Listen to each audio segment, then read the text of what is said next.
네, 안녕하십니까. 자, 삼화제약에 대해서 조금 코멘트를 해드리겠습니다. 삼화제약. 우선 삼화제약이 33,000원, 33,000원 직전 고점 16년에 8월 18일부터 주가가 하락하기 시작해서 저점이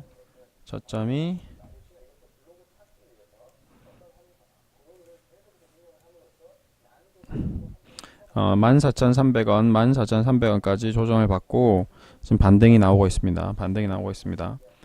제가 장기 이동 평균선에 대해서 조금 설명해 드리겠습니다.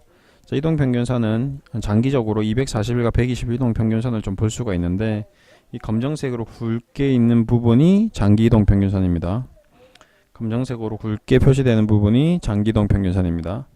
이 장기 이동 평균선이 기업의 업황을 조금 나타낼 수가 있는데요. 이렇게 캔들이 장기 이동 평균선을 하락 붕괴시키면 매도 신호가 됩니다. 캔들이 장기 이동 평균선을 하락 붕괴시키면 매도 신호가 됩니다. 이러고 나서 한 1년 반 정도 조정을 받았습니다. 1년 반 정도. 반면 2018년 1월, 2월 달에 이 장기 이동 평균선을 캔들이 상향 돌파를 하면서 매수 신호가 나왔습니다. 자, 상승 돌파 시 매수 신호.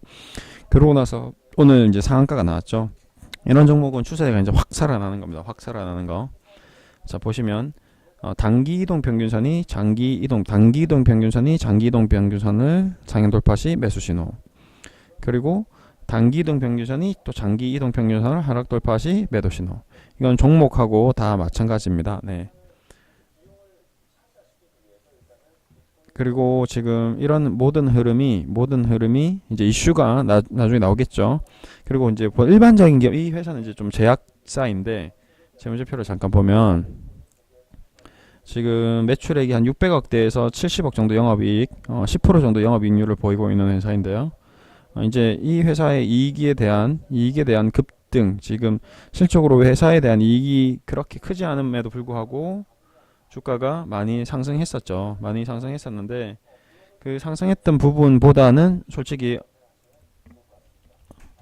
더 슈팅한 부분이 있습니다. 더 많이 슈팅한 부분이 있기 때문에 이렇게 크게 슈팅을 한 이후에 주가가 빠진 것은 일단 실적이 기인했다기보다는 어떤 이 제약사의 어떤 이슈, 개발 중인, 임상 중인 어떤 이슈들이 너무 오버슈팅 했다가 다시 조정받고 다시 지금 이제 슈팅 구간으로 돌아가고 있다라고 좀 보시면 되실 것 같고요. 보편적인 기업 같은 경우는, 일반적인 기업 같은 경우는 이런 현상이 나타나는 때는 어떤 현상이 일어나면 기업이 이익이 급감을 했다가 다시 터닝 어라운드 하는, 그 기업이 이익이 급감을 했다가 터닝 어라운드 하는 그런 현상이라고 보시면 됩니다. 지금 오늘 좀 코스닥 시장이 조금 조정을 받는데 이 회사는 이제 상한가가 들어갔기 때문에 조금 더 슈팅이 좀 나올 수 있다라고 좀 보고요. 좀 제약 기업들이 흐름이 굉장히 좋은데 이런 제약 기업들의 흐름을 잘 살펴보면서 앞으로 매매를 좀 임해야 될 것 같습니다. 삼화제약이 지금 가장 큰 이슈가 최근에 어떤 게 있는가 한번 볼까요? 보통 이런 경우에 코스닥 기업들이 상한가 갈 때는 이슈 없이 미리 상한가를 가고 상한가가 간 다음에 이슈가 나오는 경우도 있습니다. 그리고 보통의 일반적인 코스닥 기업들은 대부분 이제 작전주죠. 보통 그냥 일단 주가 올려놓고 수급으로 밀어붙여놓고 그리고 나서 이슈가 나오는 경우가 태반입니다. 이 회사 시가총액을 한번 살펴보겠습니다. 매출액 500억짜리니까 크진 않겠죠. 대주주 지분이 좀 높네요.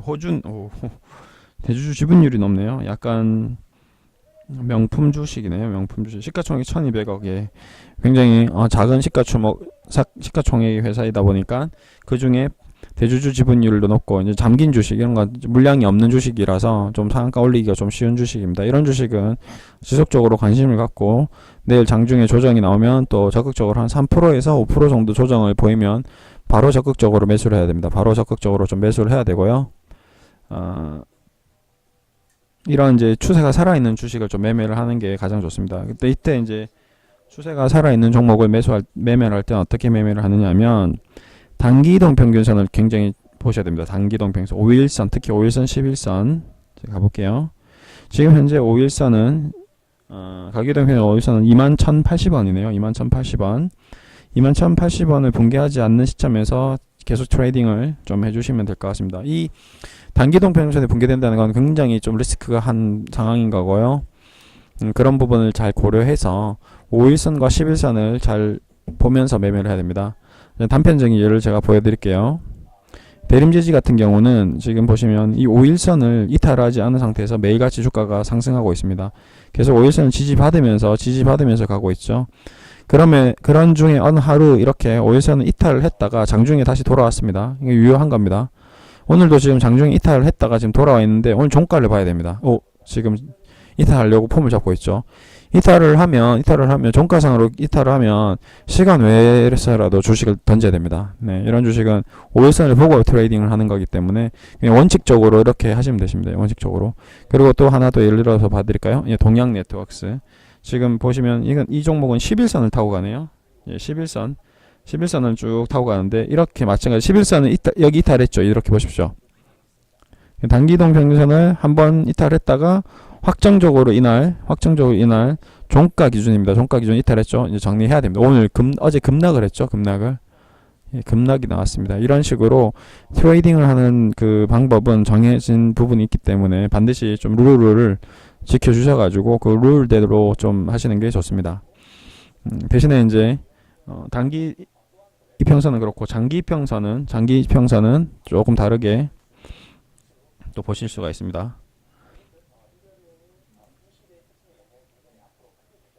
예, 아까 말씀드렸듯이